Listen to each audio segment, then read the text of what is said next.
Hello, and thank you for joining us today for this program. My name is Tony Cassina, and I'm your moderator for this Ortho On Demand session. As a blood banker for more than 40 years, these times are the most dynamic of my career in transfusion medicine, especially with the rapid changing landscape of the impact of the SARS-CoV-19 pandemic. Today, we have an opportunity to learn even more about it. I'm excited to introduce our speaker today, Dr. Michael Busch. As the director of the Vitalant Research Institute, Dr. Busch has directed numerous NIH and CDC grant-funded studies. He is also a professor of laboratory medicine at UCSF. Dr. Busch has been recognized for his contributions to the field of transfusion medicine and his work in transfusion-transmitted infectious diseases to protect the safety of the blood supply.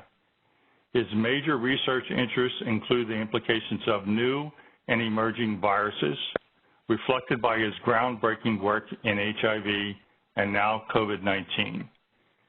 He has published over 550 peer-reviewed scientific articles, editorials, and book chapters. He is a member of the Transfusion Transmitted Disease Committee of AABB, the Research and Development Advisory Committee of the Canadian Blood Services, President-elect of the International Society of Blood Transfusion. We are honored to sponsor his presentation today. Dr. Busch will review the utilities of antibody tests and explains the application of SARS-CoV-2 Serological Assays for monitoring the epidemic and for the qualification of donors and plasma for use as COVID-19 Convalescent Plasma. One last note before we get started. The presentation lasts about 45 minutes and will be followed by a question and answer session. Now we will begin the presentation. Dr. Busch. So I appreciate the opportunity to chat with you and share recent thinking and some new data on the use of SARS-CoV-2 serological assays for monitoring the epidemic and also for evaluation of convalescent plasma. I'll present some data illustrating how these antibody screening tests and confirmatory neutralization tests are being employed in the context of expanded convalescent plasma collections both in the United States and globally. I have a few slides here that are just general overview slides. A lot of the historical testing for transfusion-transmitted infections have been done for infections that establish chronic infections like HIV, HTLV, hepatitis viruses. Here in those infections, obviously, we started with serologic tests and moved from first to second to third generation and then fourth generation antigen antibody tests and then added molecular testing to close the window period. In the case of an acute viral infection like SARS-CoV-2 with a symptomatic syndrome such as COVID-19, the initial focus of testing was actually on direct virus detection. So the application of PCR assays or other molecular technology to swab samples. And these are employed to detect people potentially in an early prodromal phase of infection who may have some subtle symptoms or potentially high-risk populations, but then of particular relevance in people who are presenting with illness and diagnosing illness. Of course, the limitations of diagnosis with direct detection are shedding can be intermittent. You have to acquire those nasopharyngeal swabs or other oral samples. So, and these tests will go negative, of course, as the person controls the infection. So antibody testing becomes more relevant here in detecting individuals who were recently exposed and long-term exposed prior exposure people for serosurveillance studies. And of course, a key question we'll come back to is the efforts to understand the relationship between antibody levels and persistence over time vis-a-vis resistance to reinfection.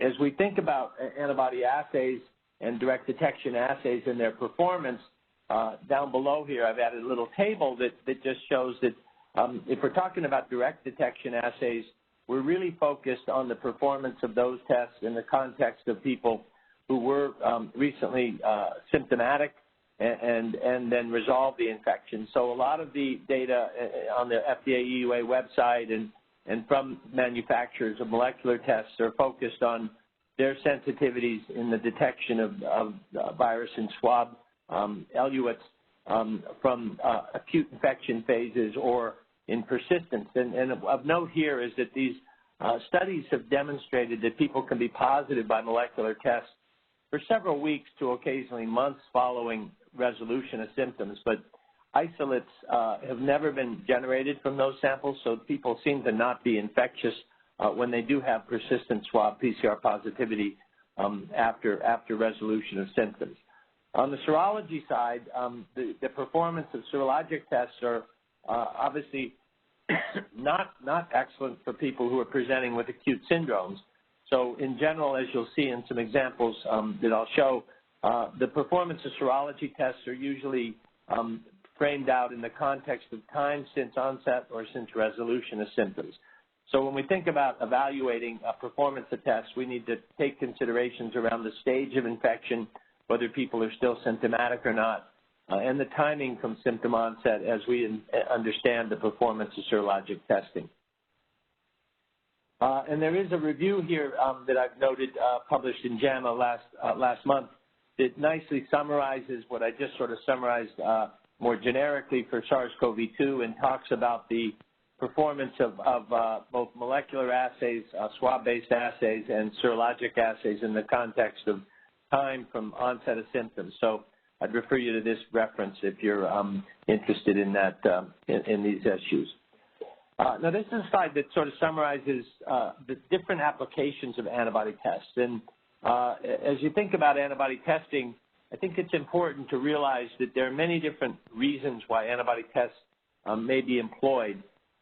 So they can be used as an adjunct to molecular tests for acute infection diagnosis. As I mentioned, swab positivity is a little challenging. You have to acquire the sample accurately and perform the tests. The molecular tests are generally very specific and sensitive, but you have to have the nucleic acids of the virus in the assay. So, and there can be intermittent shedding. So when you've got individuals who are suspected as having or recently had symptomatic infection, or if you're looking at high-risk exposed populations that might have acute infection, you could consider serology as an adjunct to molecular tests, not a replacement by any means, but an adjunct. And there are large studies that have looked at recently exposed populations with antibody tests, so healthcare workers, first responders, a lot of interest in using antibody testing to screen people to qualify them to go back to work, potentially antibody positives having a little more comfort about protection from infection.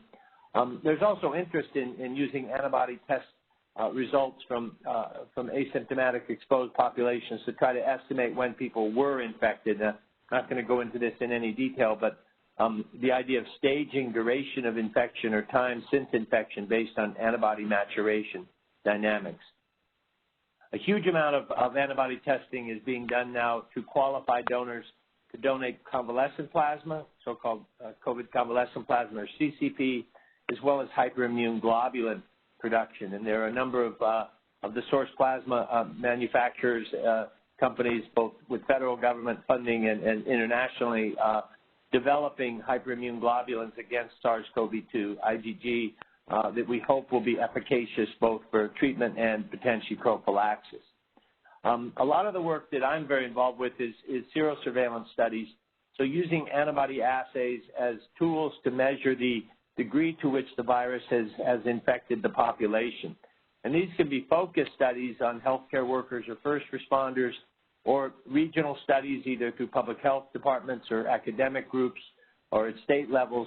But also there are some large national serosurveillance studies that CDC has launched that include large studies of blood donor populations, and that will be a major focus of my discussion.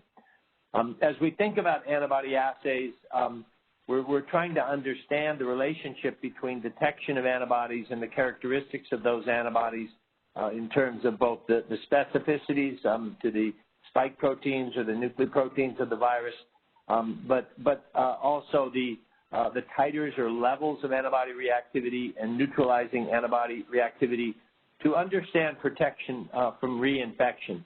A critical unknown at this point is whether people who have antibodies are or are not susceptible to reinfection, and we'll talk about that as we go through the talk. That issue of reinfections is important, and obviously we're currently experiencing, the first, if you will, extended wave of transmission of the virus. But as the virus continues to spread or new increased transmission begin to occur, there's great interest in trying to understand, are people becoming reinfected? And some anecdotal cases of that are under investigation by CDC. But I mention it here because it may be that the best way, a way and potentially an important way to detect reinfections is using the antibodies as sensors of the reinfection events. Because when you do get reinfected, you boost your antibody responses. In the absence of reinfection, as you'll see, the antibodies can wane over time. So if all of a sudden you see in a large population or in longitudinal samples that antibodies titers go way up, that can be an indication that reinfection may have occurred. And then as vaccines become available, which everyone's aware are in very rapid scale up in terms of clinical trials of three large vaccine candidates in the U.S. and a separate vaccine candidate is scaling into trials in Europe. These vaccines will induce antibody responses, of course. Most of them are spike-based, envelope-based antigens or RNA that expresses those spike antigens. So they're going to induce vaccine-induced seropositivity, what's been termed VISP, that we've come to understand with HIV vaccines, et cetera, is occurring, important. That's why we're vaccinating people, is to induce a humoral immune response as well as cellular immunity. So we want to induce VISP, but we also want to monitor how effective that antibody level was achieved and how persistent is that antibody response to the vaccine, but also to monitor for breakthrough infections where people who were vaccinated may still become infected. And one of the ways to detect vaccine breakthrough infections is either to use antibody tests that target antigens not in the vaccine, such as the nucleocapsid protein-based assays, as well as to detect boosting of antibodies that would, again, be indicative of a breakthrough infection beyond the antibody levels that were induced by the vaccine itself. And then finally, I didn't expect to have to talk about this, but what's happened over the last several months is some of the larger blood collection organizations, including my company, Vitalant, and the American Red Cross and several other blood organizations, have decided to offer antibody testing to promote people to come in and donate blood. There's a critical shortage of blood as the elective surgeries that were postponed have begun to occur again, and donations are hard to collect through the routine historical methods of mobiles to schools, et cetera. So the large blood organizations for the last few weeks, month, and going over the next month or two are offering antibody testing, are essentially testing every donation for antibodies. So this is a new development that has a number of implications that we can touch on in the question and answer period.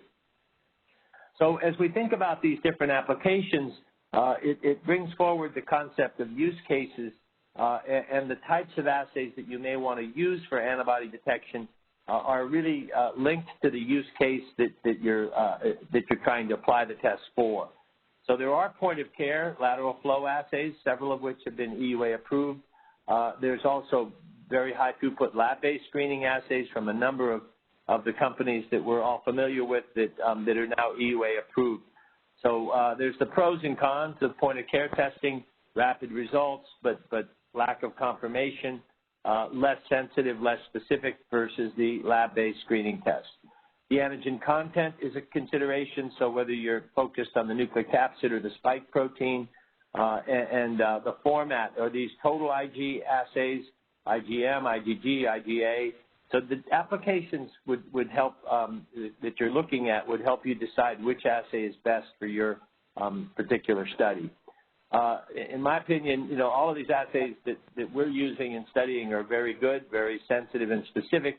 But when you screen large populations in serosurveys or now with routine donor screening, it's important to have confirmation testing.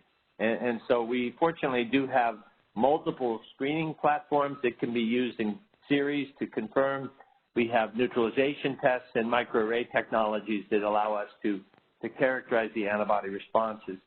And that last bullet of neutralization itself, that's really, these tests are designed to evaluate the ability of the antibodies that are induced by the infection to block the virus from transmitting to susceptible cells. So there are classic plaque reduction neutralization tests. There are spike-based reporter viral particle neutralization tests, and then there are screening assays, ELISAs or other technologies that use the receptor binding domain and the ACE2 receptor to often in competitive fashion. So a whole variety of assays. Literally every day there's publications on new assays. Just a couple of the large studies that we're involved with. One of them is launched. It's called the RESPONSE study from the REDS program, and it's looking at two issues. One is the safety of the blood supply. There has never been transmission of any respiratory pathogen, including SARS-1, SARS-2 at this point, the MERS virus, any of the common coronaviruses, any influenza, by blood transfusions. There is a transient RNA positive phase in the plasma that's been detected, but no one has ever cultured virus from blood, and again, no evidence yet of any transfusion transmission. But to address this, this large study is testing residual mini pools from the 6 cities listed here. These pools contain about 67,000 donations per month, and every month for 6 months, these are being tested with a test developed by Grifols for plasma-based SARS-CoV-2 RNA. I'm happy to say that so far these results have all been negative, so we have not detected asymptomatic donors with RNA-enia through this program. There have been a couple of case reports of RNA-positive blood donations detected in China, and some other cases I'm aware of from a few other countries, but they are very rare, they're very low viral load, and cultures have been consistently negative, so no evidence of transfusion transmission. The second aim here is the one that is the most relevant to this discussion, which is using the antibody test as a tool to detect the rates of infection in donor populations. And this initial program is focused on these same 6 cities, so we're collecting 1,000 representative donations from each of the blood collection laboratories. Residual blood plasma from the donations are coded, and the demographics are acquired, and then they're tested for SARS-CoV-2 antibody, currently using the Ortho total IG assay I'll describe in a minute. And this program is expanding, as I'll summarize in a minute, to a much larger study. We're also tracking post-donation information reports related to SARS-CoV-2 and testing the index plasma samples for RNA. Again, this is more focused on the blood safety question. And then we're following 150 donors detected through this post-donation information, as well as other clinical sites, for 12 months to characterize longitudinal samples for antibody and cellular immune responses. So these are ongoing projects. The next slide is the CDC-funded serosurveillance program. So this study includes 3 aims. The first is distributing a blinded 1,000-sample panel to laboratories that perform different tests from the major lab-based manufacturers of SARS-CoV-2 antibody assays. The panel of 1,000 samples is coded. It includes blinded samples from convalescent persons and some dilution and seroconversion panels, and then 750 controls. And I'll show a summary slide of that in a moment.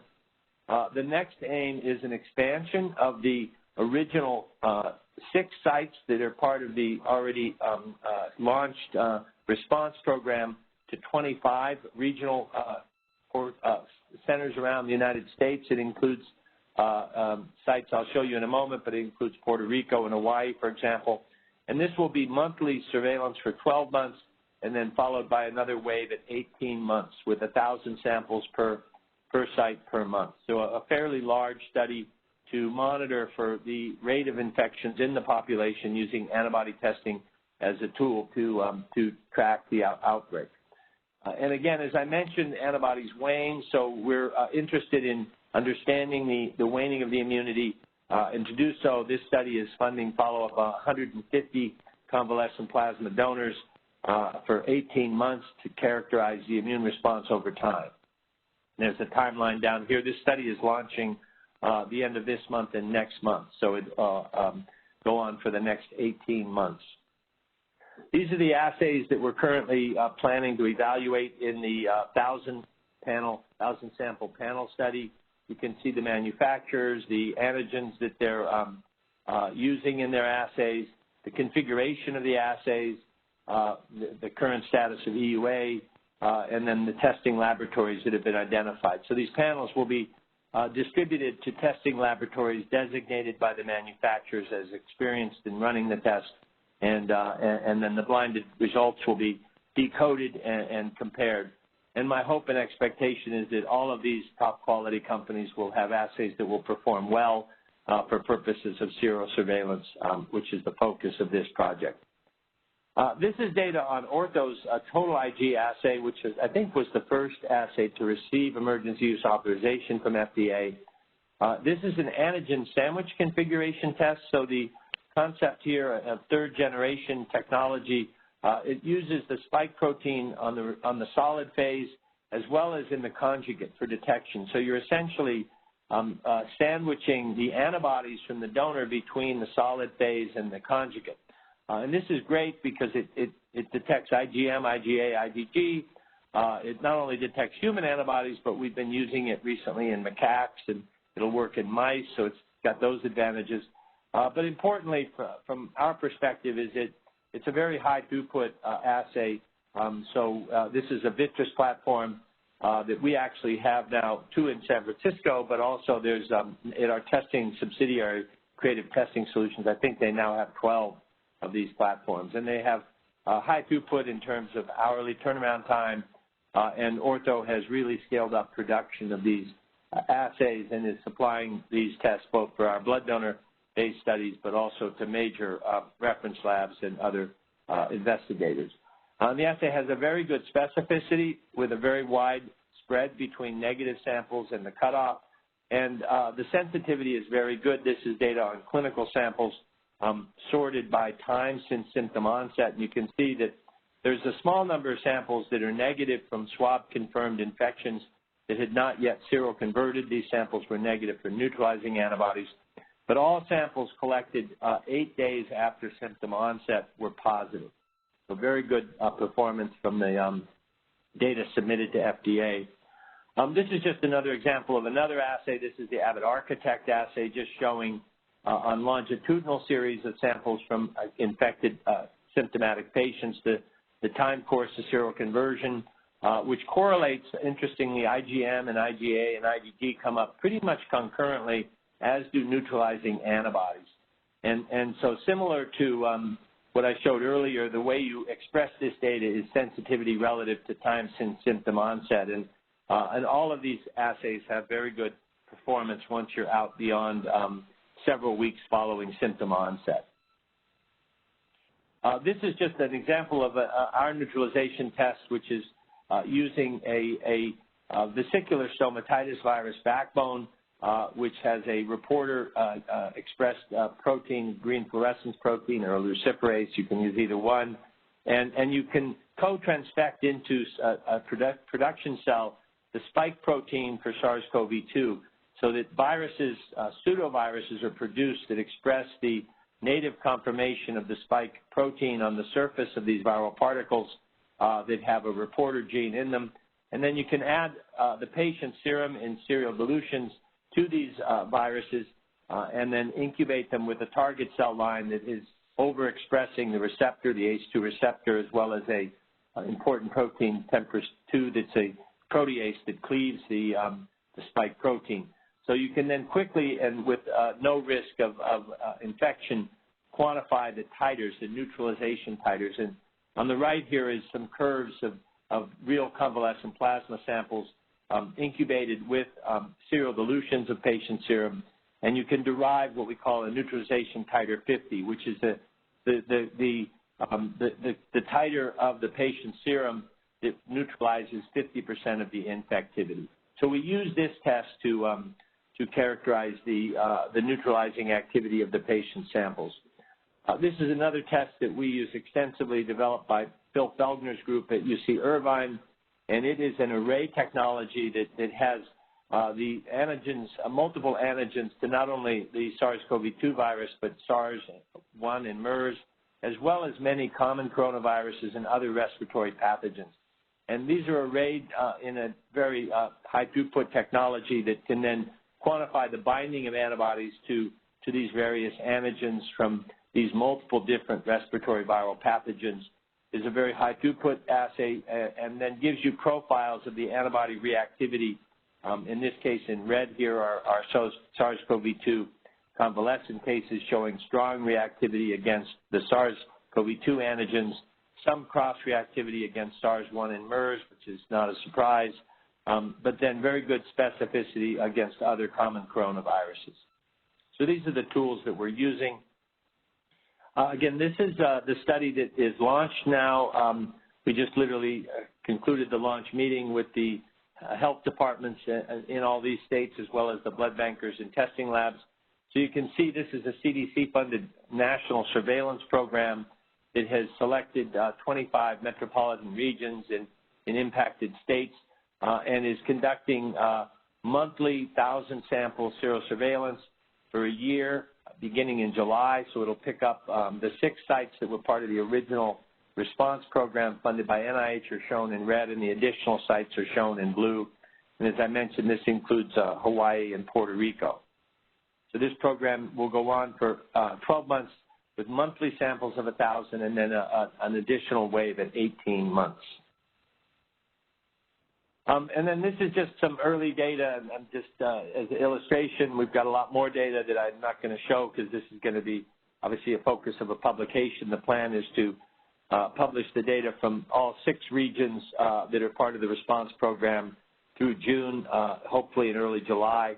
But what you can see here is that if you sample blood donors over time with monthly samples, that over time the antibody reactivity rates go up, consistent with the fact that blood donors were infected and have formed antibodies.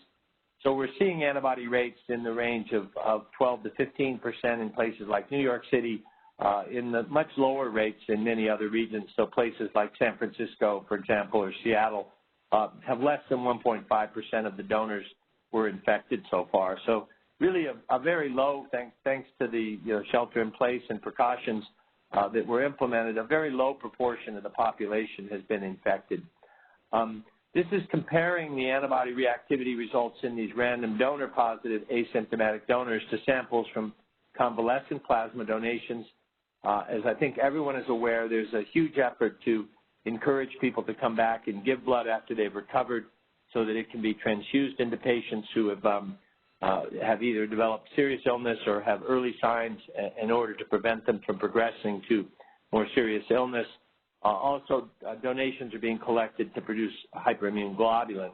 So this just shows that the large majority, over 95% of these donors have strong antibody reactivity. There are, however, donors who had COVID-19 confirmed PCR positive swabs, but were negative for antibodies. So this phenomenon of what we can term serosilent infections is one that we're really interested in understanding. Why did some people who get infected not form antibodies? An area of great focus, but is also seen with other coronaviruses, common cold viruses, and it's typically seen in people who have very mild illness. So it may be that these people controlled the infections just as a common cold, minor symptoms, or even asymptomatic infections that had positive swabs, but they did not form antibodies. And so we're further studying this phenomenon, but it's being seen in many different populations.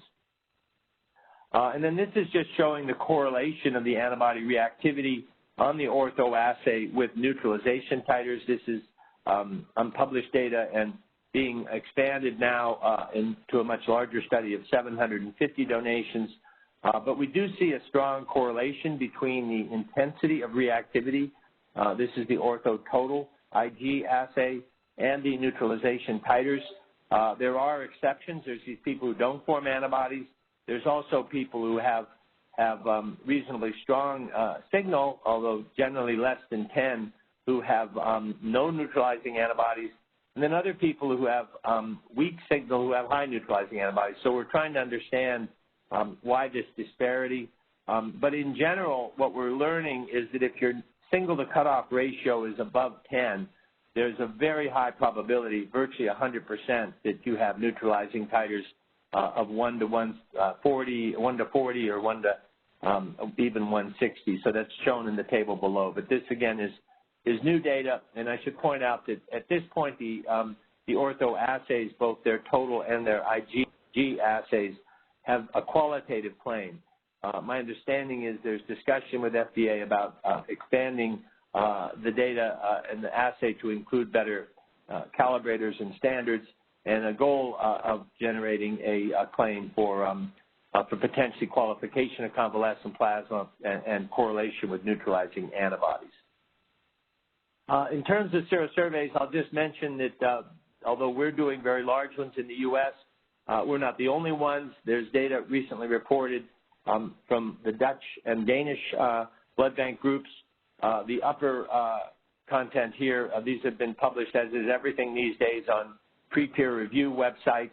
But the data from the Dutch group, the Netherlands, shows a 4.2% prevalence. It's actually gone up to, I think, 5.5% in a second wave just recently completed. And they continue to show a higher incidence in the southern portion of the Netherlands, where there were large festivals that took place when the outbreaks was just occurring. So that seems to have been the basis for why they had higher infection rates in those southern regions of the Netherlands. In Denmark, they did a serosurvey using a rapid test. They got an unadjusted rate of 1.4%, and their paper, and I understand now, is in press.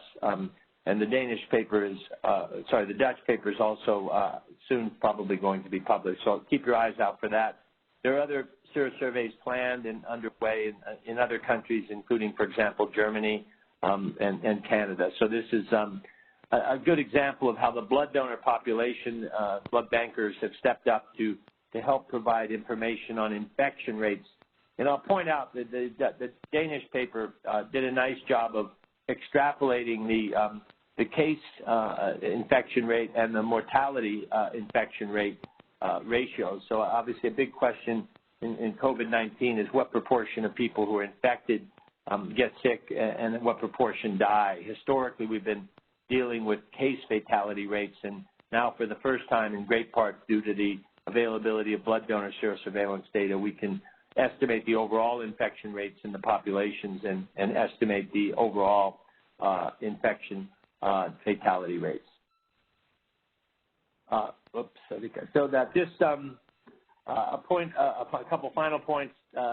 The antibodies that do develop following these infections, acute viruses in general, but specifically coronaviruses, both common cold viruses and SARS-1 and SARS-2 and MERS, they are not going to be durable responses that just plateau and stay high. Once these viruses are controlled and cleared, the stimulus for sustaining the antibody responses is no longer there, and the antibodies wane. This is an old paper, over 30 years ago, showing coronavirus, common cold viruses. These were volunteers who were infected purposely, and you can see the antibodies come up, the neutralizing antibodies and the binding antibodies, but then they decline over time. And if these individuals are re-challenged a year or more later, they get reinfected with the exact same virus and boost the antibodies. So these reinfections with common coronaviruses tend to be mild and tend to be transient, lower shedding. But the expectation is that the immunity to SARS-CoV-2 will similarly wane over time, and there may be a risk of reinfection. So vaccines that are in development, although the primary focus is obviously prevention of infection in non-infected people, they may well have a significant value in also boosting immunity previously infected. And toward that end, this just illustrates how for serosurveys that's important to know. This is data from Zika.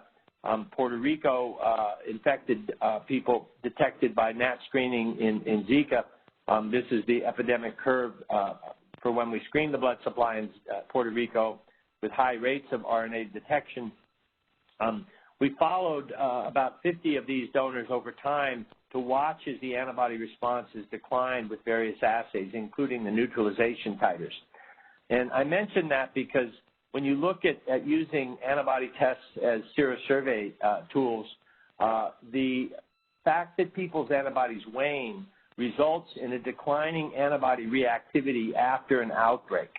So we need to understand the durability of antibodies by following people in order to interpret the antibody data coming out of cross-sectional serosurveys.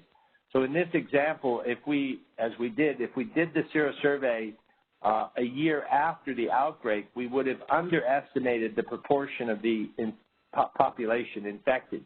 And you can see not only the absolute percentage reacted, but the intensity of your reactivity declines when you do cross-sectional serosurveys, totally consistent with the antibody waning in the followed longitudinal cohort. So for that purpose, coming to the end here, we have a series of longitudinal follow-up studies of infected individuals, both funded by the NIH and the CDC. So we're following a total of 300. These are people yet to be enrolled, but will be shortly, following them for a period of a year or more to understand the durability of the immune response, both to inform the questions of immune protection from reinfection and inform what happens after natural infection to inform vaccine design, but also to understand the rate of antibody decline to adjust our serosurveillance data to estimate the cumulative incidence using serosurveillance populations. So just finally, all that data, et cetera, just to come back to, again, these antibody tests that we now have available from companies like Ortho and other major manufacturers, I think are superb. They're the usual quality tests that we've come to rely on for donor screening and population testing, but they do have limitations. There's false positive results at low rates, but they need to, when you apply these assays to low prevalence populations, we really need to minimize false positivity by using confirmatory algorithms, and in my opinion, lab-based assays at this point are significantly more sensitive and specific than the point-of-care assays. So as I mentioned earlier, you can't rely on an antibody test to diagnose acute infection as the sole test. It's really an ancillary test to molecular testing and swabs. The variability of the antibody responses, particularly people who have very mild infections or asymptomatic infections, they may not seroconvert or they may develop transient seroreactivity. So, and the antibody dynamics over time may vary. So we need to understand that through, again, longitudinal studies. We need to understand the relationship between antibody and protective immunity, both vis-a-vis natural infection and vaccine-induced antibodies, both at the individual level and the concept of herd immunity. We need to understand the waning of antibodies and cellular immune responses, also relevant to the potential need for vaccination as a booster. And then again, once we have vaccines, we need to assure that we have the right antibody tests to measure vaccine-induced antibody reactivity, and then also to detect vaccine breakthrough infections by targeting other antigens not present in the vaccines or quantifying the antibody responses to detect boosting. And then finally, as in all the infections that we test blood donors and generally are concerned about, these viruses are evolving. There's recent reports on mutations that either increase or reduce the infectivity and potentially the pathogenicity of SARS-CoV-2. So those are early papers, but this does look like there are mutations that do affect the pathogenicity of this virus, and we need to understand that. With respect to assays, both molecular and serologic tests, I think that the manufacturers have targeted conserved regions, and it's unlikely that the variants that we're seeing evolve in the virus will significantly impact the performance of these antibody tests, but that needs to be monitored and studied, and we need to gain reassurance of that. So with that, I think I am finished, and I'll turn it back for questions. Thank you, Dr. Busch, for your presentation and a review of your ongoing research. We're now going to move to the interactive Q&A portion of our presentation. As a reminder to participants, please ensure you have opened the chat panel by using the associated icon located at the bottom of your screen. If you have questions for Dr. Busch, please submit to all panelists in the chat, and we will address them now. So the very first question, Dr. Busch, is a bit of a question and a comment. Assuming lack of 100% specificity when used in practice for recruiting blood donors, do you have any concerns about risk of false positives in mass screening? This is of most concern in areas with current low prevalence of the infection to date. While I realize the fine print and donor notification gives the appropriate disclaimers, my fear is donors see the positive result and assume they are immune and free from further risk. So that's the entire commentary. Yeah, it's a very good one. Yeah, again, I had not anticipated the use of these tests as donor screening. And these are not being used, obviously, for donor and product safety. These antibodies are not indicative of transfusion transmission, which, as I stated, is not a concern. So they're being used as a incentive to encourage people to donate blood.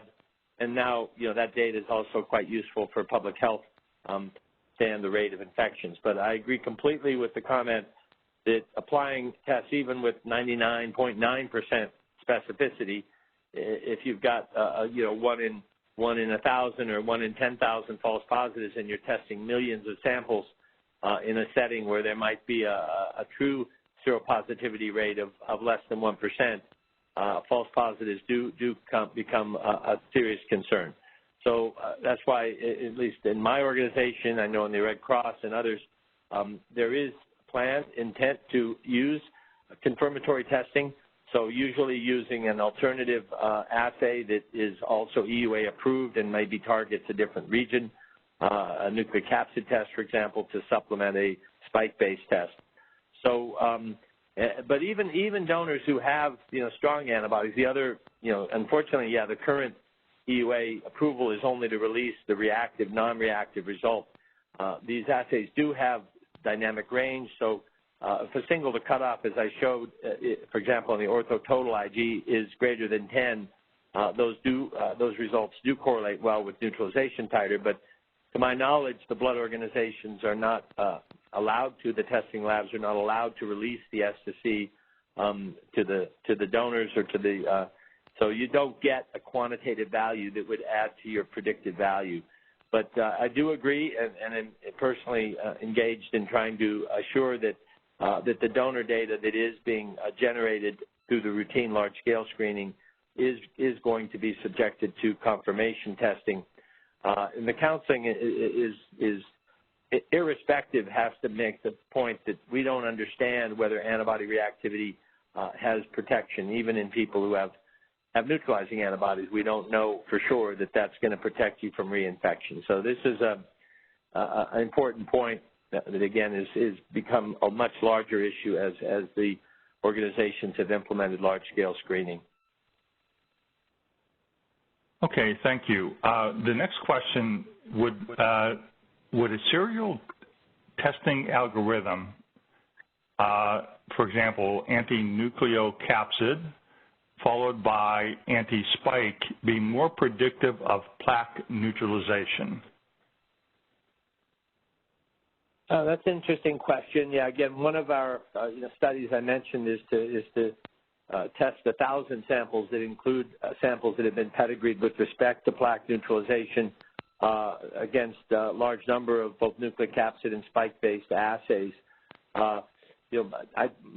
My sense is that during early infection, which is really what we're looking at now, I mean, virtually everyone who's seroreactive was infected in the last several months, that the antibodies to the nucleocapsid and the spike region are all maturing in parallel, and the neutralizing antibodies. I kind of showed that on that one slide.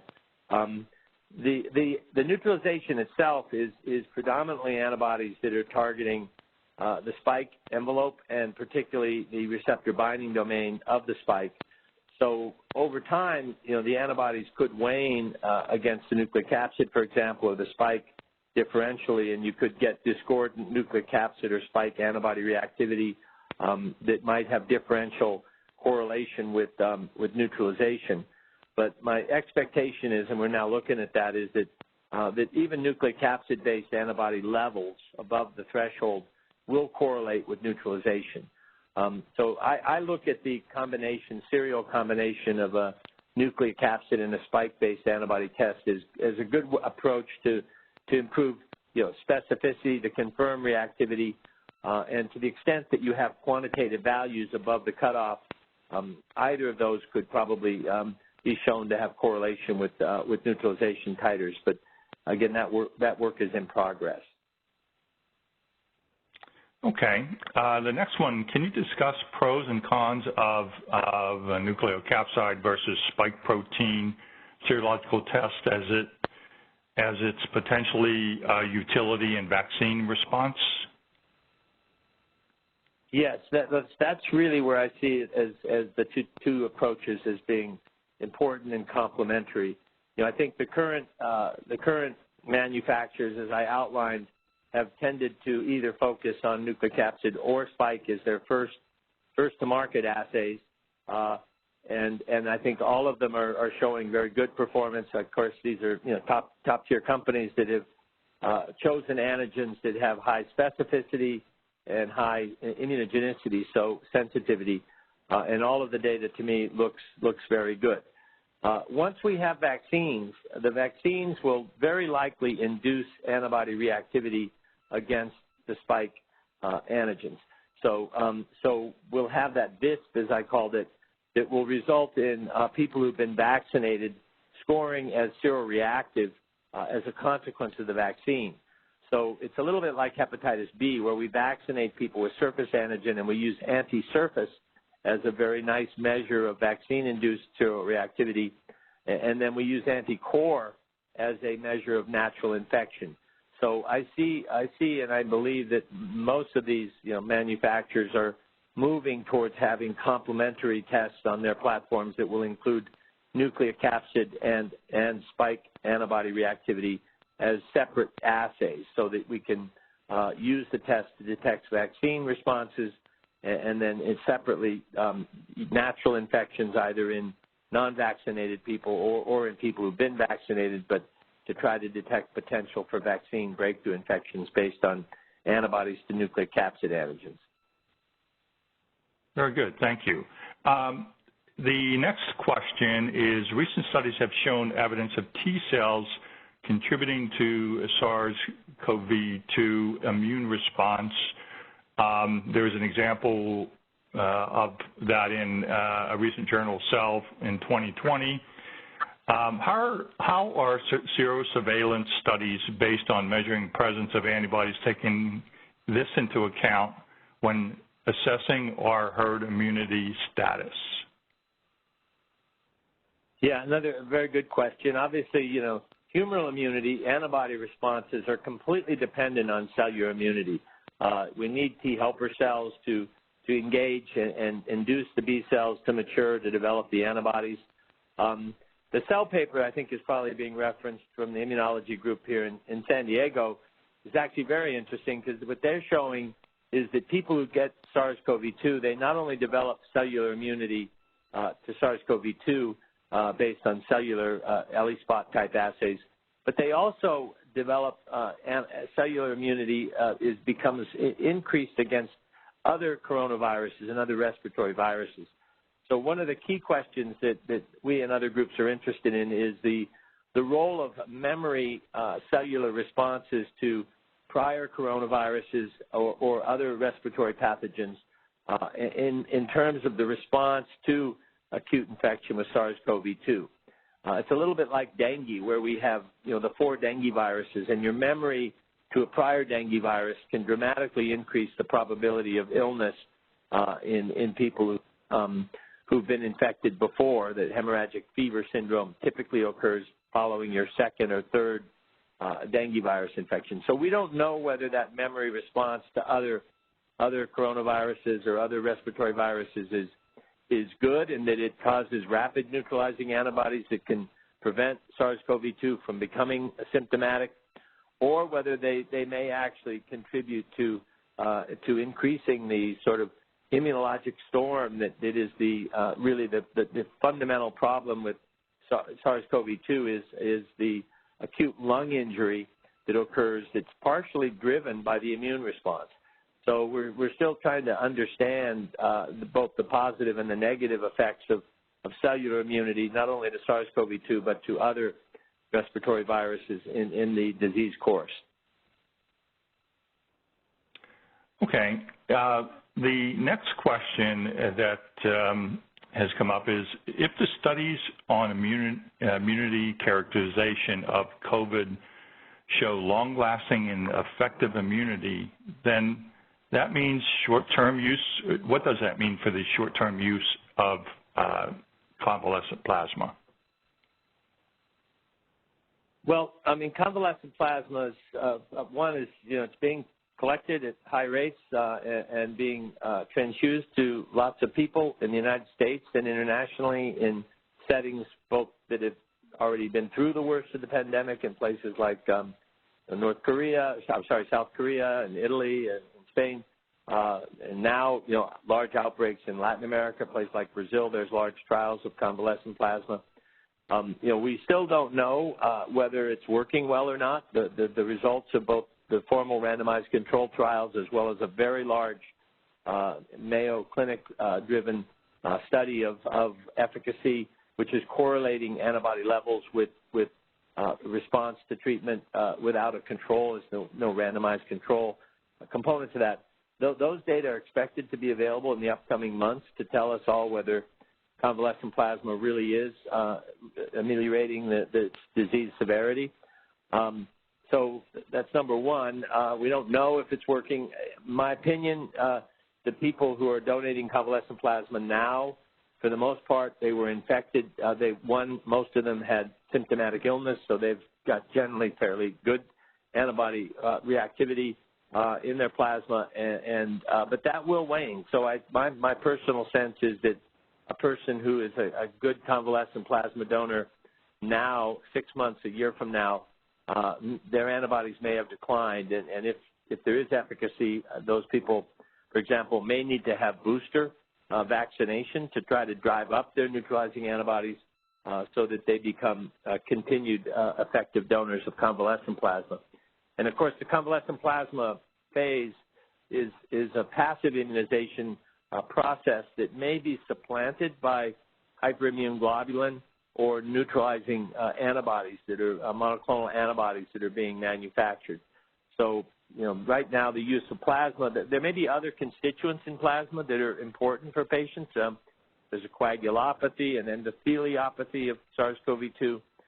Again, there's plasma coagulation factors and other factors that may be beneficial to patients irrespective of the neutralizing antibodies. So that's why these randomized controlled trials, some of them do include a control arm of plasma as well as serum. And there's also studies going on in macaques to understand the value of convalescent plasma, hyperimmune globulin with IgG, which will, again, be available and enter in trials in the next month or so, and then broadly neutralizing antibodies, which are now being manufactured.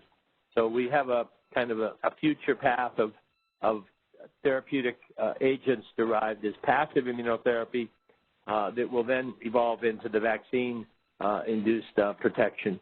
So it's a long way to go, but incredible progress. Well, thank you, Dr. Busch, very much for answering questions. Unfortunately, we are now against the time, and we are coming to the close of this session. I want to thank Dr. Busch for sharing your expertise and your ongoing research with all of us, and for answering the questions posed by today's audience. To all of our participants, thank you for taking the time to join us and for your question in today's event. At Ortho Clinical Diagnostics, our focus is on improving lives through diagnostics. We look forward to partnering with you today and tomorrow. Stay healthy and safe.